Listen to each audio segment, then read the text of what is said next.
Sobre el video de Suntory Palashma, pues primero que nada, como yo no había hecho el primer video y por fin vi la entrevista, pues la verdad ahora comprendo muchas cosas. Sí ha habido una evolución importante en mi manera de pensar respecto a la primera vez que se trató en clase, aún sin haberlo visto, versus ahora que lo veo después del curso.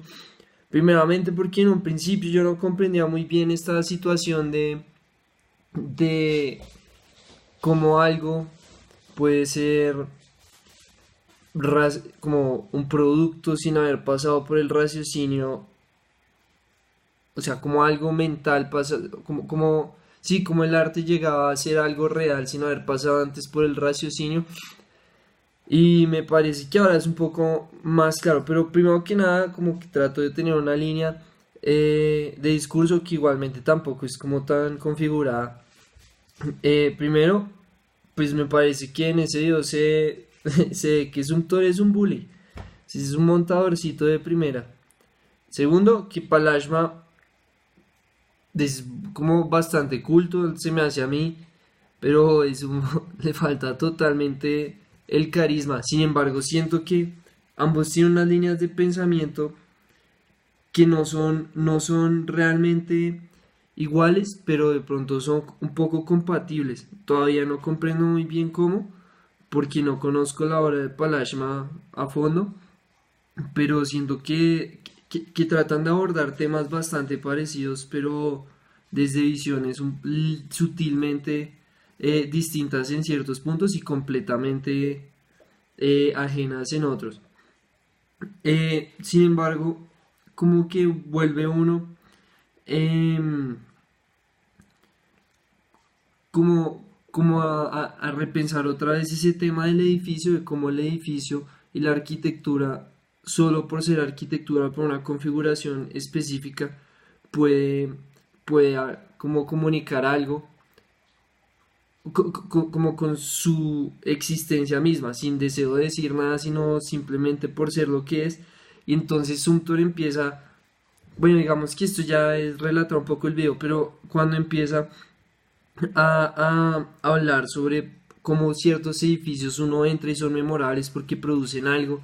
O sea, ese edificio específicamente que tiene una función similar a otro, pero específicamente me produce algo. No significa eso que la arquitectura habla por sí misma. Y en cierta medida yo siento que sí, y pues supongo que, pues no supongo, creo yo que después de haber revisado eso tiene que ver con el elemento autobiográfico, pero lo que yo me pregunto es si ese edificio que no produce nada no puede eventualmente producir algo. A lo que voy es que, por ejemplo, la primera vez que yo fui al salón de clase en mi colegio, el salón de clase no me producía en sí nada o nada especialmente memorable. No que yo recuerde en mi infancia como haber entrado y haber sentido como este salón de clase me recuerda algo de mi infancia exactamente, pero apenas se usó ese espacio continuamente y empezó a traer memorias a colación y hubo eventos trascendentales en ese espacio ya se volvió algo como especial para mí, como un elemento específico que me recuerda un sentimiento y que por ende cierta configuración de elementos me trae la imagen del colegio. No sé si me explico. Eh,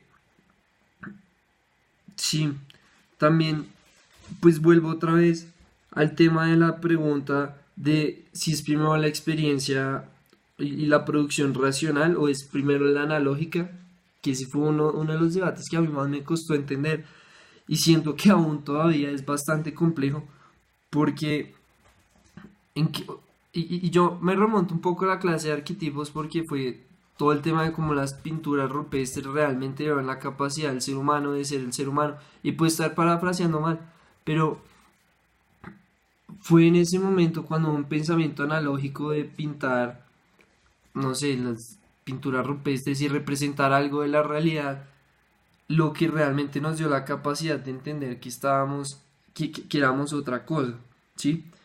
Pero entonces no podría decir yo exactamente que el pensamiento analógico fue primero que el racional, sino yo diría que incluso son algo como,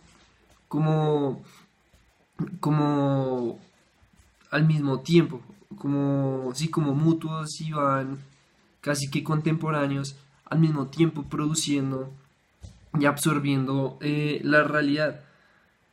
Eh, es que eso si fue primero el arte o como la racionalidad, siento que acaba siendo casi una paradoja entre que fue primero si el huevo o la gallina. Y siento que ahí también surge un tema que me causa curiosidad y fue algo que también tocamos, y era el tema de la intuición.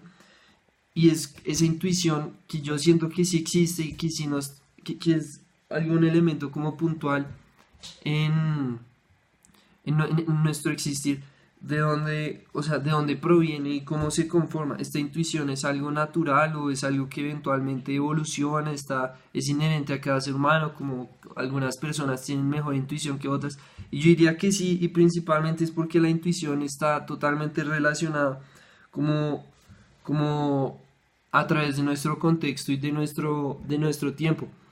O sea, como esa intuición puede refinarse según las necesidades de cada ser humano. Entonces el que es deportista tiene una intuición específica para saber, no sé, a dónde va el balón o cómo debe actuar. En ciertos lugares empiezan a volver casi que reflejos a partir de una constante exposición a algo. Y yo creo que en ese sentido, Suntor, por ejemplo, posee una intuición altamente refinada por, por, por el arte, y siento que ahí un poco surge también lo del tema de la abstracción y la realidad, y se me hace que Calvino en el libro de las 6 propuestas para el próximo milenio cita a Leopardi y lo explica de una forma que podría, pues a mí me hace entender un poco más, como para poder conocer lo ambiguo se necesita ser un experto en la realidad. Entonces, como si comprendo absolutamente la realidad, puedo de ahí abstraer